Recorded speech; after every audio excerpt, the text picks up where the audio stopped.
ನೆನಪಿಡುವಂಥದ್ದು, ಜಾತೀಯತೆಯನ್ನು ಮುಂದುವರ್ಸ್ಕೊಂಡು ಹೋಗುವಂಥದ್ದು, ವರ್ಣಾಶ್ರಮವನ್ನು ಮುಂದುವರ್ಸ್ಕೊಂಡು ಹೋಗುವಂಥದ್ದು, ವರ್ಣಭೇದವನ್ನು ಮುಂದುವರ್ಸ್ಕೊಂಡು ಹೋಗುವಂಥದ್ದು, ವರ್ಣವನ್ನು ಧರ್ಮ ನೆಲೆಗಟ್ಟಲ್ಲಿ ನಮ್ಮಲ್ಲಿ ಜೀವಂತ ಇಡುವಂಥದ್ದು, ಇವೆಲ್ಲವೂ ಮಾಡುತ್ತಾ ಹೋಗಿದ್ದನ್ನು ನಾವು ಗಮನಿಸಿದ್ದೀವಿ, ನೋಡಿದ್ದೀವಿ, ಅನುಭವಿಸಿದ್ದೀವಿ. ಅದು ಇವತ್ತು ಬದಲಾಗ್ತಾ ಇಲ್ಲ. ಯಾಕಂದ್ರೆ ಅದು ಹಿಡ್ಕೊಂಡು ನಮಗೆ ಅಧಿಕಾರ ಸಿಗುವುದಿಲ್ಲ ಅನ್ನೋದು ಅವ್ರಿಗೆ ಖಾತ್ರಿ ಅದ. ಈಗ ಅವರು ಪರಿವರ್ತನೆ ಆಗ್ತಾ ಇದ್ದಾರೆ. ಹಾಗಂತ ಅವರು ಟೀಕೆ ಮಾಡೋದು ಸರಿಯಲ್ಲ. ತಪ್ಪದ ಅವರು ಹಿಂದಾಗಿದ್ದು ಇಲ್ಲ ಅಂತಲ್ಲ, ಆ ತಪ್ಪು ಆಗಿಲ್ಲ ಅಂತ ನಾವು ಹೇಳ್ತಾ ಇರಲಿಲ್ಲ. ಬಟ್ ಇವತ್ತು ತಿದ್ದುಕೊಳ್ಳೋ ಹಂತಕ್ಕೆ ಬಂದಿರ್ತಾ ಇದ್ದಾರೆ ಅನಿವಾರ್ಯವಾಗಿ ಅಧಿಕಾರಕ್ಕಾಗಿ. ಆ ದಿಶೆಯಲ್ಲಿ ಕಾಂಗ್ರೆಸ್ ತಿದ್ದುಕೊಳ್ಳೋದ ಪ್ರಯತ್ನ ಮತ್ತು ಒಂದು ಹೊಸ ಪ್ರಯತ್ನ ಮಾಡ್ತಾ ಇದೆ. ಇದರ ಜೊತೆಗೆ ರೈತರಿಗೆ ಮಾರ್ಕೆಟ್ ಮಾಡಿಕೊಡುವಂಥ ಅದನ್ನು ಸೇರಿಸ್ಕೊಂಡು ಇನ್ನೂ ಹೆಚ್ಚಾಗ್ತದೆ. ಆ ಮಾತ್ರ ಅದೇನೂ ಇರಲಿ. ಇವತ್ತಿದ್ದು ಕಾಂಗ್ರೆಸ್ ಉಳಿಬೇಕಾಗಿದ್ದರೆ ಇವತ್ತು DKC ಮತ್ತು ಸಿದ್ದು ಅವರು ಒಂದಾಗಿ ಹೋಗ್ಬೇಕಾಗ್ಯದ. ಮತ್ತು ಅದು ಅನಿವಾರ್ಯನೂ ಹೌದು.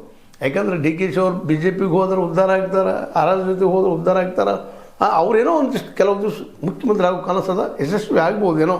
ಅದು 40 ಜನ ಬಂದ್ರೆ ಅದು ಬರೋದ್ರ ಸುಲಭದ ಕೆಲಸ ಇಲ್ಲ. ಯಾಕಂದರೆ ಸಿದ್ದರಾಮಯ್ಯರಾಗಿರ್ಬೋದು, ಅವ್ರ ಜೊತೆಗಾರರಾಗಿರ್ಬೋದು, ಸತೀಶ್ ಜಾರಕಿಹೊಳಿ ಆಗಿರ್ಬೋದು, ಅಥವಾ ಪರಮೇಶ್ವರಪ್ಪನವರಾಗಿರ್ಬೋದು, ಎಲ್ಲರೂ ಇವರು ವಿಶೇಷವಾಗಿ ಬುದ್ಧಿವಂತರಿದ್ದಾರೆ. ಇಂಥ ರಾಜಕಾರಣ ಅವರು ಬಲ್ಲವರಿದ್ದಾರೆ.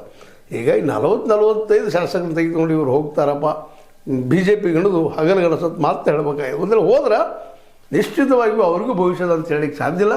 ಜೊತೆಗೆ ಕಾಂಗ್ರೆಸ್ ಭವಿಷ್ಯ ನಾಶ ಮಾಡ್ತಾರೆ ಅನ್ನೋದು ಅರ್ಥ ಸತ್ಯದ. ಅದೇ ಕಾರಣ ಸಿದ್ದರಾಮಯ್ಯನವರು ದೊಡ್ಡ ಮನಸ್ಸನ್ನು ಮಾಡಬೇಕು. ಆಲ್ರೆಡಿ ಈ ದೇವರಾಜ ಅರಸರ ಸಮಯವನ್ನು ಬೀಟ್ ಮಾಡಿ ಹೊಸ ಬಜೆಟ್ ಹೊಂದಿದ್ದಾರೆ.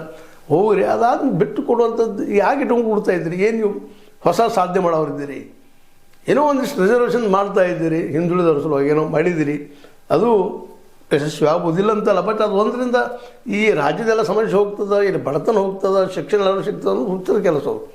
ಇಲ್ಲಿವರೆಗೆ ರಿಸರ್ವೇಷನ್ ಸಾಕಷ್ಟು ಅದ ನಮ್ಮಲ್ಲಿ. ಎಷ್ಟು ಪ್ರಮಾಣದಲ್ಲಿ ಹೋಗ್ಯದಪ್ಪ ಅದು ನೋಡಿದರೆ ಇನ್ನೂ ನಮ್ಮಲ್ಲಿ ಬಡತನ ಹೋಗಿಲ್ಲ, ಹಸಿವು ಹೋಗಿಲ್ಲ, ನೀರಡಿಗೆ ಹೋಗಿಲ್ಲ, ಎಲ್ಲರೂ